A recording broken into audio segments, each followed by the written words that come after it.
디모데전서 4장 1절에서 5절까지. 디모데전서 4장 1절에서 5절까지입니다. 자, 한 절씩 읽겠습니다. 그냥 같이 읽죠. 5절까지니까 같이 읽겠습니다. 시작.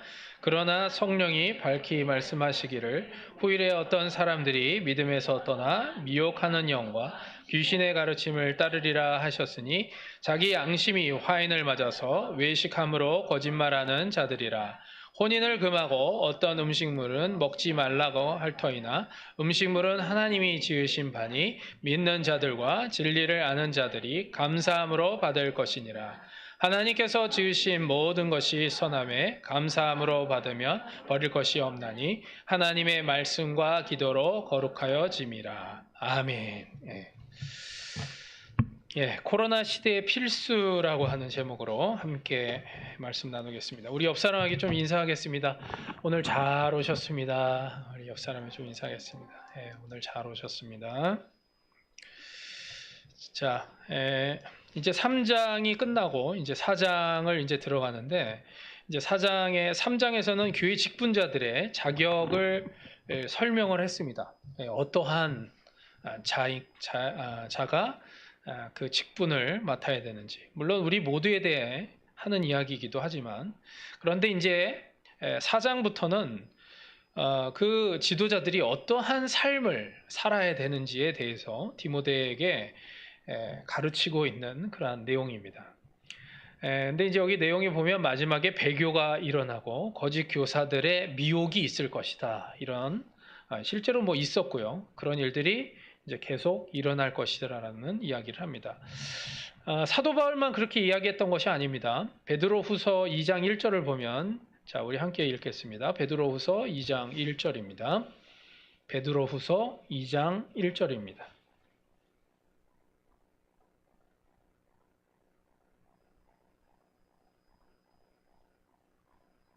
베드로후서 2장 1절. 자, 함께 읽겠습니다. 자, 베드로후서 2장 1절입니다. 시작. 그러나 백성 가운데 또한 거짓 선지자들이 일어났었나니 이와 같이 너희 중에도 거짓 선생들이 있으리라. 그들은 멸망하게 할 이단을 가만히 끌어들여 자신들을 사신 줄을 부인하고 임박한 멸망을 스스로 취하는 자들이라. 아멘. 여기 보면 거짓 선지자들이 일어났고 또 거짓 선생들이 있다, 이런 얘기를 합니다. 지금의 시대도 똑같습니다. 지금의 시대, 여러분들 혼란한 시대에는요, 여러 가지 유혹과 미혹들이 있습니다. 지금 코로나 시대에도 마찬가지죠. 이런 때에 뭐가 더 심하죠? 사기가 심해집니다. 사기. 막 이런저런 사기들이 엄청 많죠.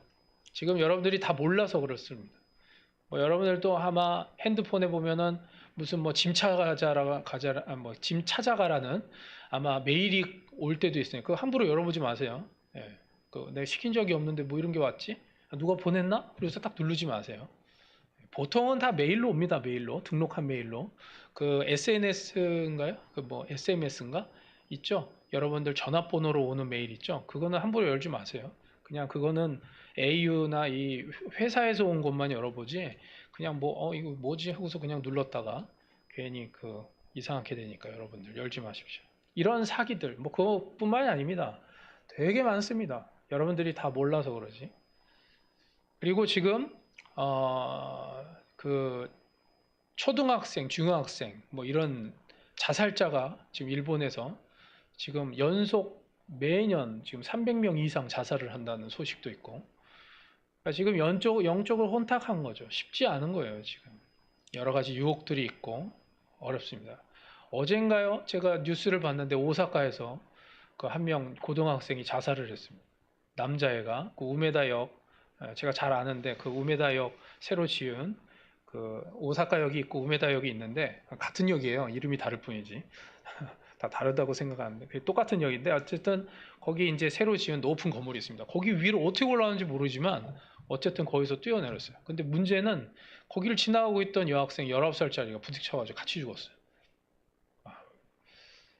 참, 둘 다 참 그러죠. 그런 일들, 유혹하는 영, 이 미혹하는 영입니다. 그거 쉽지 않은 일이에요. 쉽지 않은 일입니다.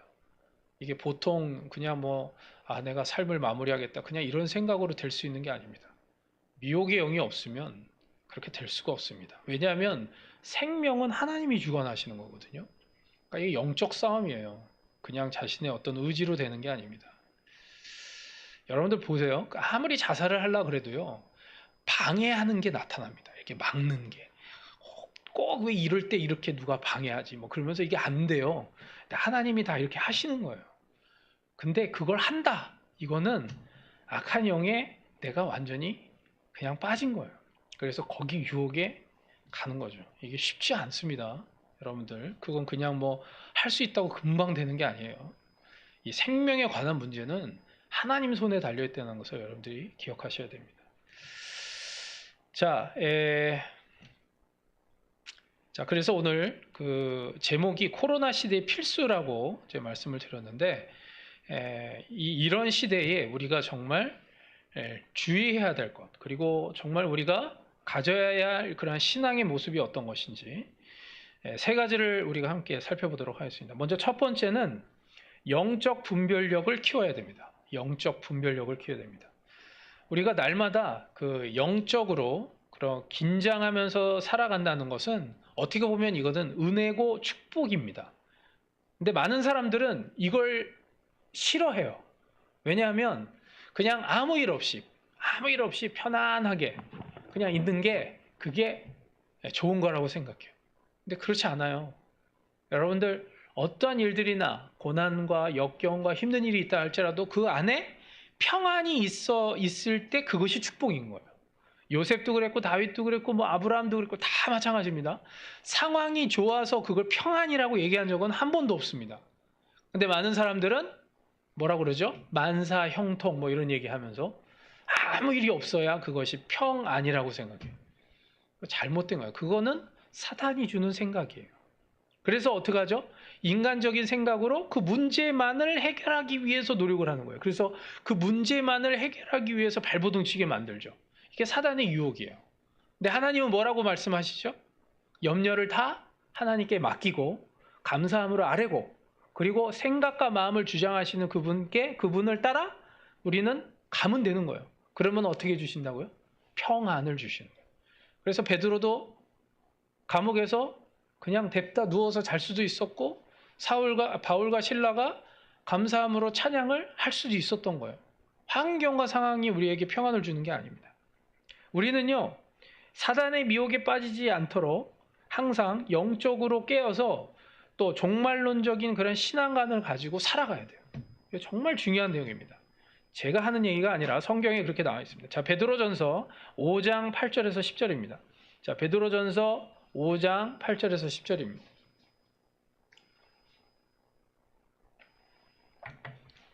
베드로전서 5장 8절에서 10절입니다. 자, 함께 읽겠습니다.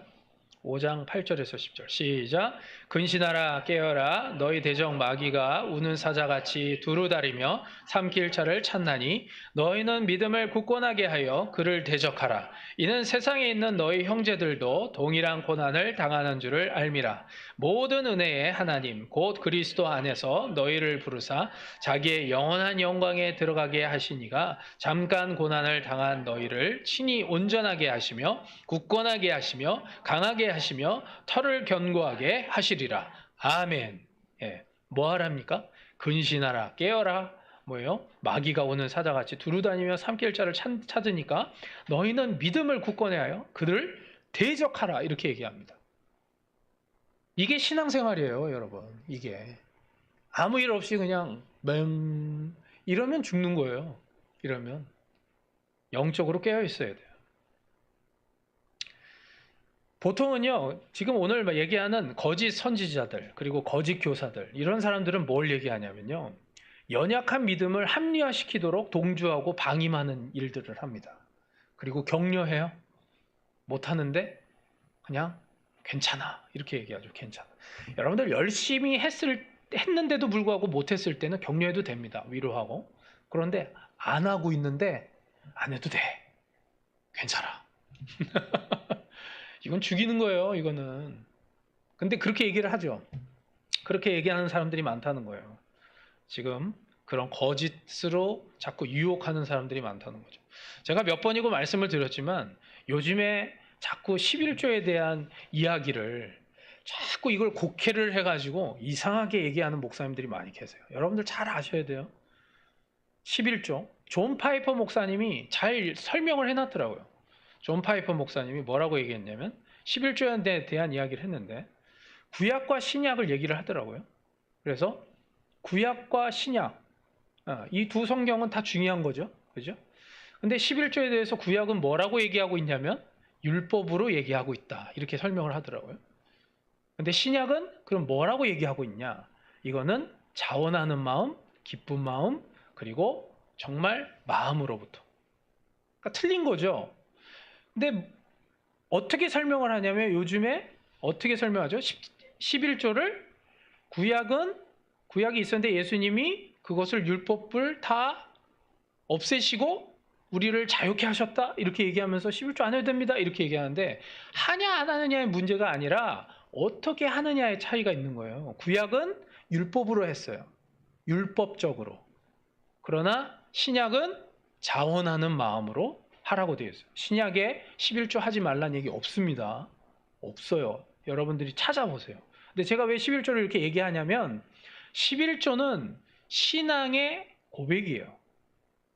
이거는 제가 볼 때 제가 지금 사역을 거의 20여 년 제가 해봤지만 11조를 그러면 한다고 해서 신앙이 다 좋냐? 그건 아니에요.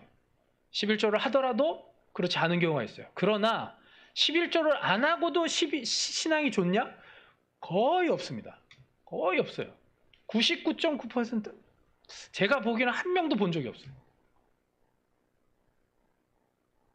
이걸 어떻게 설명을 하냐는 거예요. 이걸 어떻게 설명하냐. 이거는요. 그러니까 자기 합리화를 시키려고 자꾸 하면 안 돼요. 이거는 자기의 드림과 헌신이 그 안에 들어가 있어야 돼요. 그 안에. 이거를요. 만약에 지금 계속 11조에 대해서 이상하게 설명하신 분들 나중에요. 어떻게 심판을 받나 여러분들 한번 나중에 보세요. 보세요. 어떻게 심판을 받는지. 전 자신 있어요. 확신합니다. 자, 고린도 후서로 가겠습니다. 고린도 후서 13장 5절입니다. 고린도 후서 13장 5절.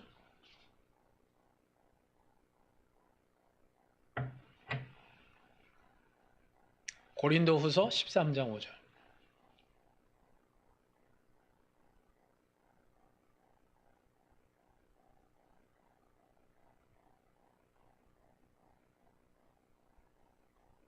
고린도 후서 13장 5절입니다. 자, 함께 읽겠습니다. 시작. 너희는 믿음 안에 있는가? 너희 자신을 시험하고 너희 자신을 확증하라. 예수 그리스도께서 너희 안에 계신 줄을 너희가 스스로 알지 못하느냐? 그렇지 않으면 너희는 버림받은 자니라. 아멘. 아멘. 여기 보세요. 너희는 믿음 안에 있는가? 너희 자신을 시험하고 너희 자신을 확증하라. 이렇게 돼 있어요. 그러니까 우리가 세상에 있는 많은 여러 가지 이야기들에 요즘에는요, 메시지가 제가 전에도 디모데전서 말씀드리면서 얘기하지만 우리가 정말 하나님이 제시한 그 기준을 따라서 살아야 되는데 그게 아니라 자꾸 허들을 낮추는 거예요. 낮춰가지고 거길 맞추는 거죠. 계속해서 맞추는 거예요. 결국에 여러분들 그렇게 되면 교회는 어려워집니다. 교회뿐만 아니라 신앙이 어려워져요. 여러분들 그 반드시 알아야 돼요. 우리는 계속해서 성장하고 성숙해 나가기 위해서 내가 어떻게 해야 될지를 사도 바울이 자신을 쳐서 복종시키듯이 해야 되는 거예요.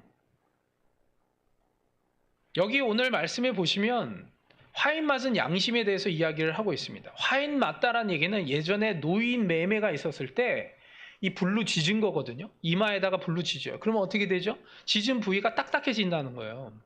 그러니까 이 딱딱해진다는 얘기를 쓰는 거죠. 딱딱해. 강팍이라는 말을 쓰기도 하고.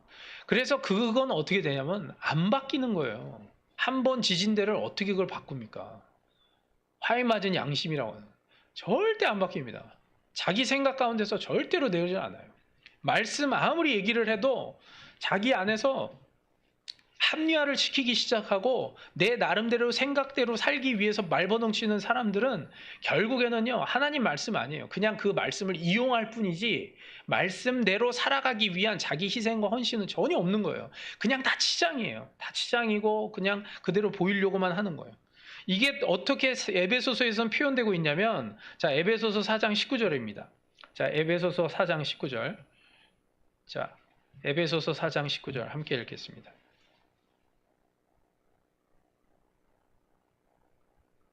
자, 에베소서 4장 19절 함께 읽겠습니다. 시작.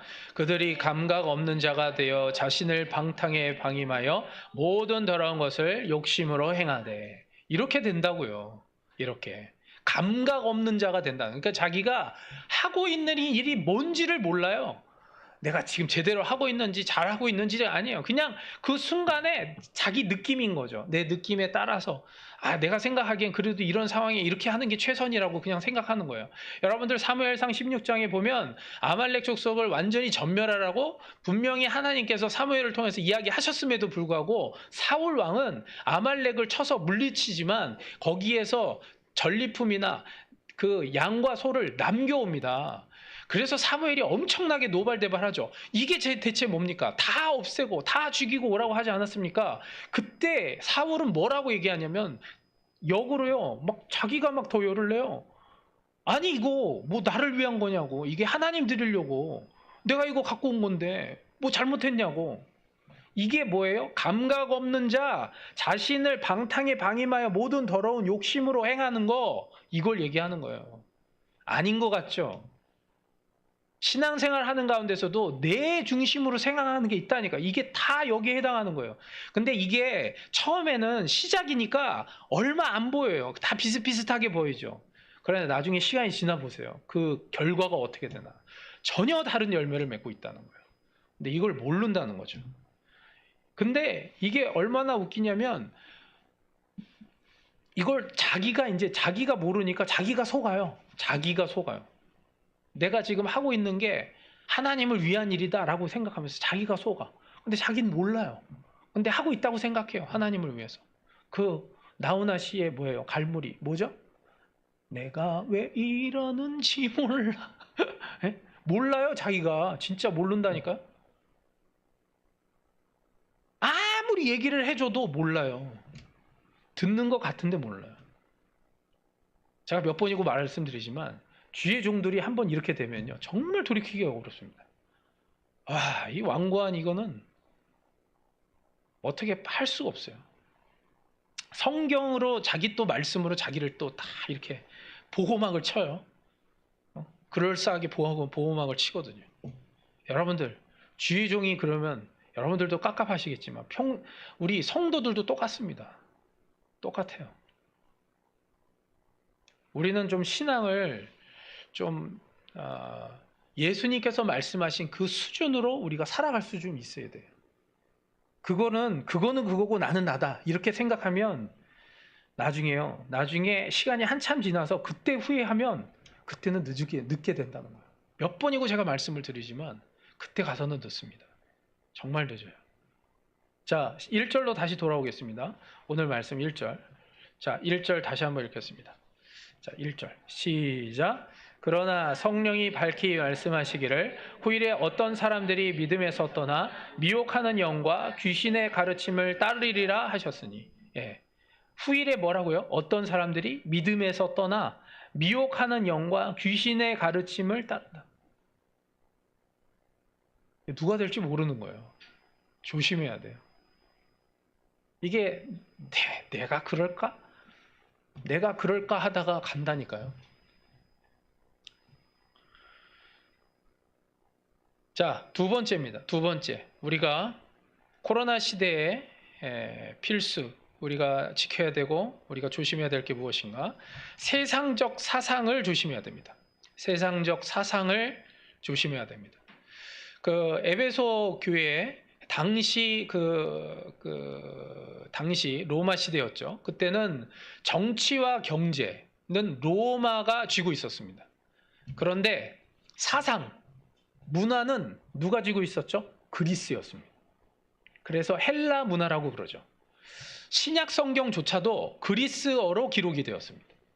그러니까 그때 당시의 문화, 그때 당시의 어떤 사상은 이 그리스 문화가 모든 것을 장악하고 있었어요.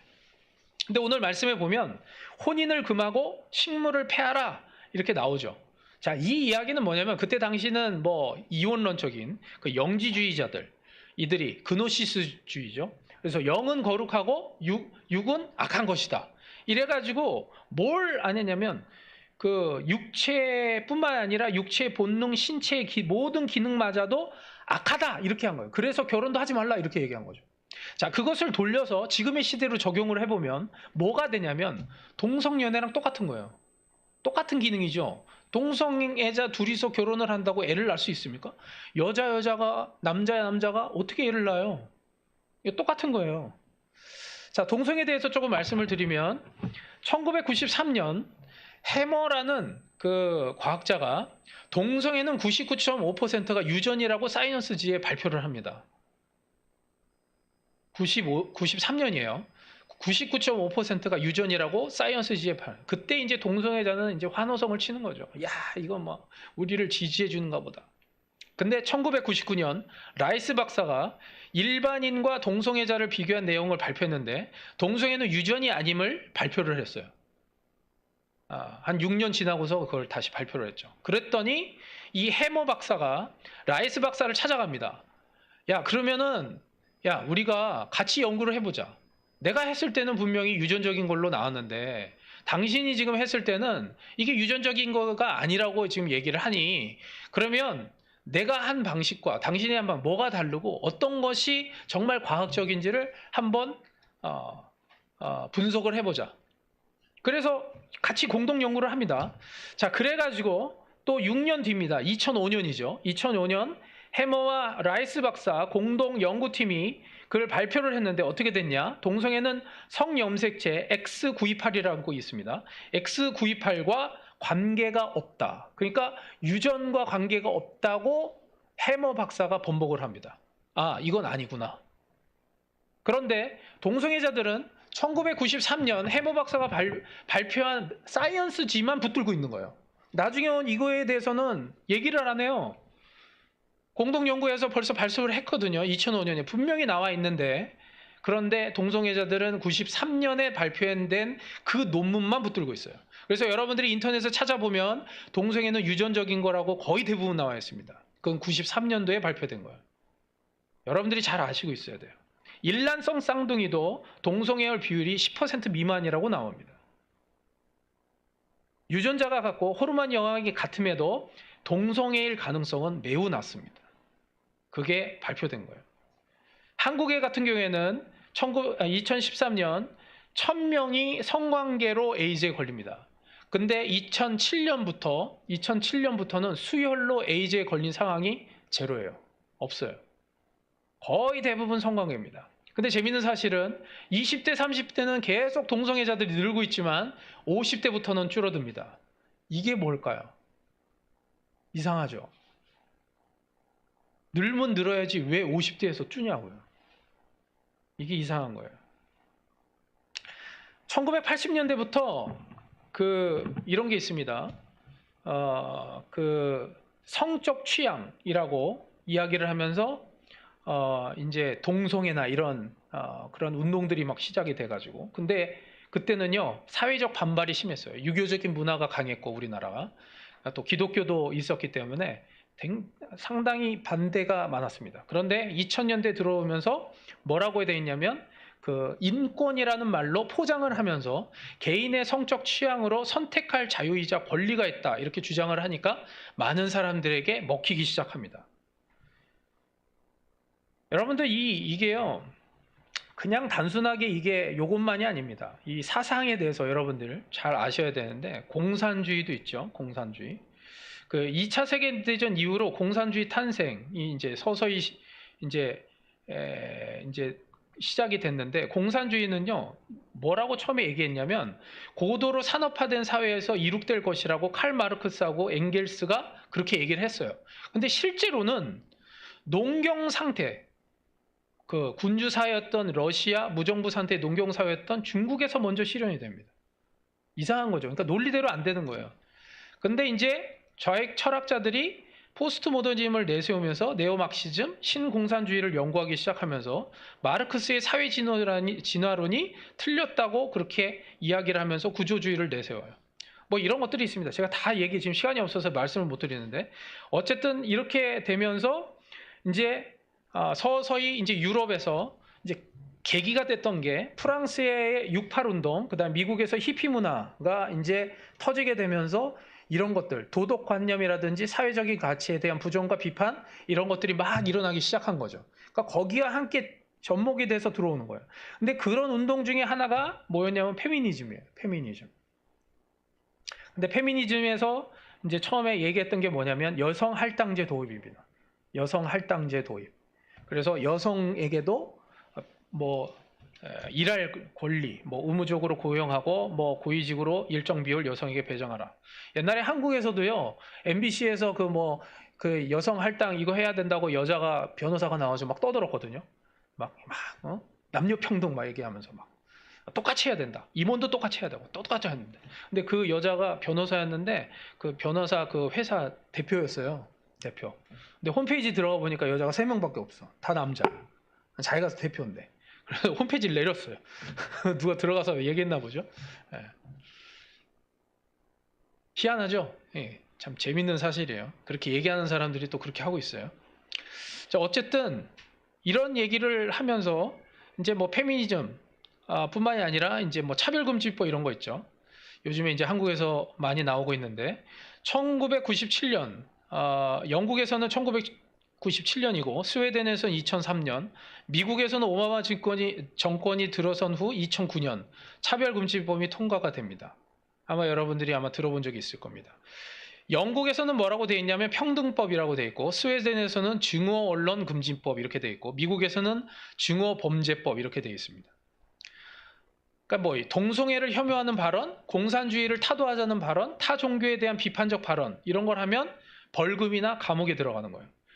원래 여러분들 잘 아셔야 될 게 법이라고 하는 건 뭐냐면 타인의 권리나 재산을 침해할 경우 처벌해야 하는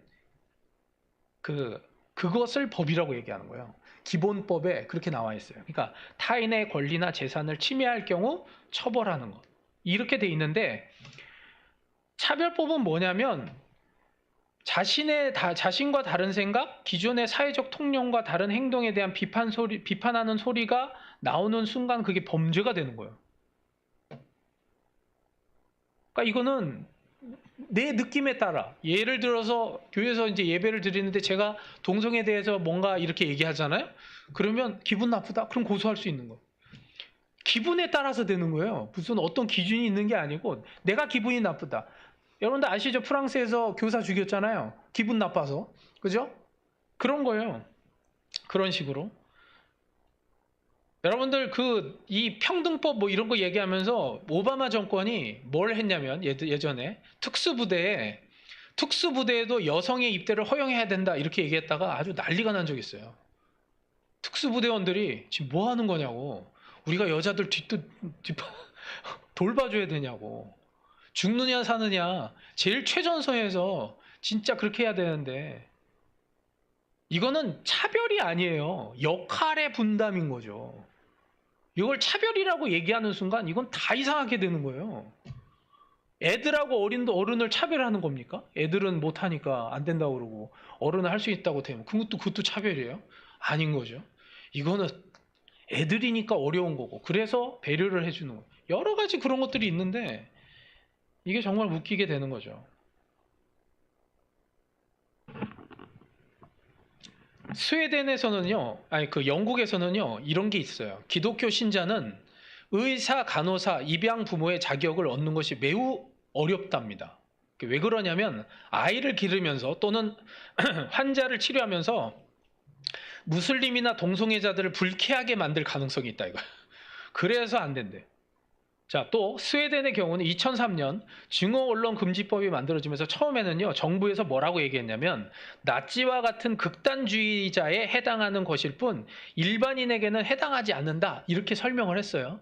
근데 지금은 그러지 않아요. 그러니까 처음에는 다 그렇게 얘기를 하죠. 처음에는. 이런 거에 속으면 안 된다는 거예요. 여러분들 세상의 사상은요. 하나님이 주도하는 게 아니에요. 인간이 주도하고 악한 영들이 그것들 주도하고 있는 거예요. 우리는 거기에 반대편에 설 수밖에 없습니다. 한국에서는 2007년, 2010년, 2012년 세 차례에 걸려서 차별금지법의 입법을 시도했지만 다 어려웠습니다. 그러나 이제 될 가능성이 커졌어요. 그러니까 여러분들이 잘 아셔야 돼요. 이거를. 자유민주주의, 대의민주주의, 자유시장경제, 법치주의 이것이 무너질 수도 있다는 거예요. 여러분들이 잘 그것을 아셔야 됩니다. 뭐 그렇게까지 될까? 이렇게 생각할 수 있지만 그러지 않아요. 여러분들이 잘 분별력을 가져야 됩니다. 분별력을 가져야 돼요. 그냥 있는 게 아니에요. 다 세상적으로는 속이는 영이에요. 일본도 여러분들 아시죠? 일본도 나카소네 작년에 죽었는데 올해 그거 참배하라고 막 그래가지고 난리 났죠. 뉴스 보셨어요? 일본 국립 고등학교 뭐 대학교 공문을 다 보냈어요. 그래가지고 나카소네 지금 1주년이니까 가가지고 지금 자민당에서는 어디 딱 빌려가지고 막 참배하고 난리가 났죠. 근데 왜 하필 나카소네냐 이거예요. 왜 하필이면 대대로 정권 중에 총리들이 그렇게 많은데 왜 유독 다른 총리들은 안 하고 나카소네만 하냐 이거예요. 왜 그럴까요? 이것도 다 사상이 달명 있는 거예요. 이걸 우리가 읽을 줄 알아야 돼요. 역대 총리들은 한 번도 신사참배를 한 적이 없습니다. 그 역대 총리 중에서 처음으로 야스쿠니 신사에 신사참배한 사람이 나카소네예요. 그래서 우경화를 하는 지금 스가 총리는 그거를 하나의 표징으로 삼아서 그래서 군국주의, 민족주의 이걸 일으키려고 하는 거예요. 그 안에 다 사상이 담겨 있습니다. 모리시마 센세이가 중앙 아오야마 갖고 있는 대학인데 거기 그 교수가 그 헌법 바꾸는 것부터 해가지고 그 내용을 다 강의를 한 게 있어요. 제가 책도 갖고 있던데 그 안에 다 담겨 있어요. 여러분들 사상이에요. 사상. 이거는 그냥 뭐 하니까 뭐 그렇게 하는가 보다. 뭐 한국, 중국, 미국 다 똑같아요. 다 똑같아요. 그 모든 사상, 우익이 됐건 좌익이 됐건 뭐가 됐든지 다 누가 조정한다고요? 악의 영들이 조정하는 거예요. 성경은 뭐라 그래요? 우로나 좌로나 치우치지 말라 이렇게 돼 있죠. 말씀 안에서 우리가 잘 분별해야 돼요. 뭐가 맞고 뭐가 틀린지. 나 잘 모르겠는데 뭔지 모르겠는데 이러지 말라고요. 우리가 알아야 돼요. 그리고 아는 것이 삶을 통하여서 온전하게 그것이 나타내어질 수 있도록 해야 그것이 우리가 신앙 안에서 살아갈 수 있는 힘의 원동력이 되는 거예요. 그 원동력이 되는 거예요. 근데 그게 없으면 여러분들 다 똑같이 그냥 휘둘리고 살아요. 세상이 하는 대로 똑같이 그렇게 됩니다. 자, 2절, 3절 오늘 본문 다시 한번 읽겠습니다. 2절, 3절입니다. 자, 2절, 3절. 자, 시작. 자기 양심이 화인을 맞아서 외식함으로 거짓말하는 자들이라. 혼인을 금하고 어떤 먹지 말라고 할 터이나 음식물은 하나님이 지으신 바니 믿는 자들과 진리를 아는 자들이 감사함으로 받을 것이니라. 이 말의 뜻은 뭐냐면 아까 말씀드린 제가 동성애부터 시작해서 여러 가지 이야기들을 했지만 이 모든 내용들이 뭐냐? 하나님의 창조 질서를 무시하고 멸시하는 그 내용들이에요. 다. 그 사상에 담긴 모든 것들이 하나님의 창조 질서를 깨는 것들이라고요. 지금 여기서 얘기하는 게 그거예요. 그때 당시에는 이렇게 얘기했지만 지금 시대에는 똑같아요. 내용은. 조금 형태는 바뀌었지만 똑같은 내용이에요. 여기 뭐 혼인을 금하고 그랬는데 뭐예요? 제대로 된 혼인을 얘기하는 거죠. 결혼을 얘기하는 거예요. 남자와 여자가 결혼을 하는 걸 얘기하는 거예요. 남자와 남자를 얘기하는 게 아니라 창조 질서를 깨는 거죠. 그죠? 페미니즘도 마찬가지예요. 모든 사상 속에는 다 뭐 요즘에 또 낙태법도 있죠? 한국에 낙태법. 이것도 창조 질서를 깨는 거예요. 다 들어가 있는 거예요, 여러분들. 찾아보세요. 하나님의 창조 질서에 위배되지 않은 게 있나? 그 안에 보면 여러분들 그것을 잘 분별해낼 수 있어야 됩니다. 자, 마지막 세 번째입니다. 마지막 세 번째는 먹든지 마시든지 주님의 영광을 위해서 해야 됩니다. 먹든지 마시든지 주님의 영광을 위해서 해야 됩니다. 자, 3절에서 5절인데 제가 그냥 읽겠습니다. 혼인을 금하고 어떤 음식물은 먹지 말라고 할 터이나 음식물은 하나님이 지으신 바니 믿는 자들과 진리를 아는 자들이 감사함으로 받을 것이니라. 하나님께서 지으신 모든 것이 선함에 감사함으로 받으면 버릴 것이 없나니 하나님의 말씀과 기도로 거룩하여짐이라. 이 말은 다른 데 있는 게 아니라 우리가 먹든지 마시든지 하나님의 영광을 위해서 하라는 얘기예요. 다른 이야기가 아닙니다. 어떤 식물이나 그러니까 어떤 음식이 거룩하거나 거룩하지 않아요. 이런 게 없는 거예요. 여러분들 식사를 할 때 뭐 하죠? 식사기도 하죠. 물론 감사기도입니다. 그러나 그 감사에 대한 내용은 뭐예요? 이 음식이 내가 섭취를 했을 때 건강함으로 끝나는 게 아니죠. 이 건강함과 뭐 육적인 건강뿐이 아니죠. 영적인 건강함도 유지되므로 그 목적이 뭐예요? 최종 목적이 하나님의 영광을 위해서 살아갈 수 있도록 하기 위해서 기도하는 거예요. 그래서 기도하는 거죠. 그냥 단순히 그냥 맛있는 거 있으니까 감사합니다. 먹고 건강해서 감사합니다. 이런 게 아니라 최종 목적은 하나님의 영광을 위해서. 하나님의 영광을 위해서. 지금 오늘 말씀에는 무슨 먹지 말라, 먹어라, 이런 얘기, 이야기가 있지만 그런 게 아닙니다. 우리는요, 주 안에서, 여기 맨 마지막에 말씀과 기도와 말씀으로 깨끗해진다고 했는데, 우리는 항상 거룩과 성결, 내 자신의 거룩과 성결을 위해서 기도하고 말씀을 봐야 돼요. 늘. 그냥 되면 보고, 안 되면 말고, 이게 아니라, 항상 성결과 거룩, 그리고 하나님의 말씀대로 내가 제대로 살고 있는가. 자, 디모데후서 2장 21절 보겠습니다. 자, 디모데후서 2장 21절입니다.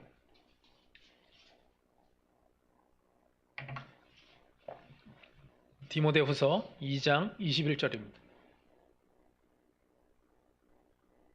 디모데후서 2장 21절. 자, 같이 읽겠습니다. 디모데후서 2장 21절. 시작.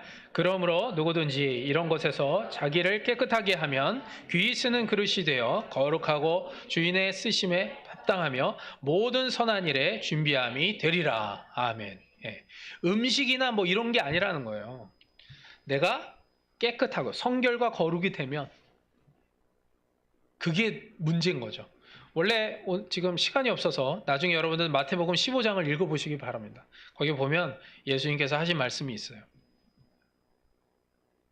우리 안에서 이제 우리가 먹는 거 이런 게 무슨 더러운 거냐 이런 게 아니라 우리로부터 나오는 게 더러운 거예요. 우리로부터 나오는 게. 그러니까 우리가 항상 거룩과 성결 이걸 유지해야 되는 거죠. 여기 교회에서 예배드리고 이럴 때만이 아니에요. 우리가 살아가는 장소에서 우리가 처해진 그 장소에서 성결과 거룩함이 나타날 수 있어야 돼요. 하여간 항상 예수님과 같이 내가 예수님 같이 살려면 어떻게 해야 될까? 항상 그 생각을 하고. 자, 고린도전서로 또 가겠습니다. 고린도전서 10장 31절입니다. 고린도전서 10장 31절.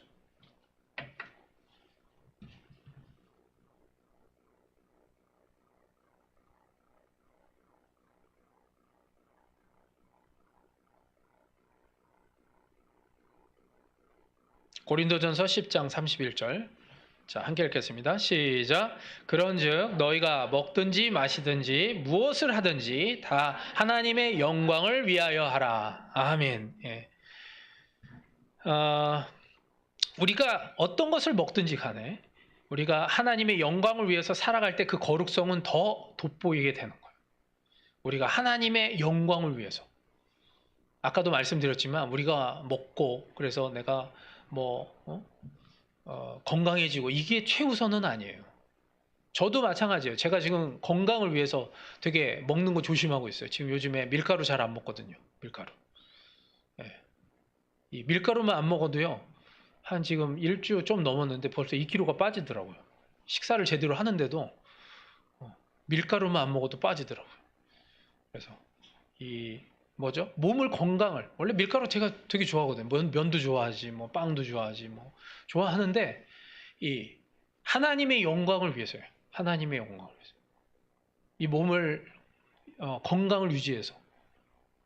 요즘에 또 박충구 선교사님 또 기도 제목도 계속 얘기하는 가운데 이 건강 관리를 더 잘해야 되겠다. 더 제대로 하나님께서 주신 사명을 잘 감당하려면 건강이 정말 중요하다. 그래서 피곤할 때도요. 하여간 어떻게 해서든지 운동도 하고 막 피곤하다고 그냥 또 먹고 자고 이러면 안 돼요. 또 운동도 해야 돼. 운동도 하고 어떻게 해서든지 관리하려고 노력하고. 이게 다른 게 아니에요. 하나님의 일을 제대로 하기 위해서죠. 맨날 제가 만약에 맨날 몸이 비실비실 해가지고 부실해가지고 맨날 여기 이렇게 막 살은 두둑두둑 쪄가지고 막 여기 있어가지고 이러면 보기 안 좋잖아요, 여러분. 그죠? 맨날 여기 쓰러지고만. 그러면 안 되잖아요. 그러니까 건강하게. 이건 다 하나님의 영광을 위해서요. 하나님의 영광. 영적인 싸움을 제대로 하기 위해서요.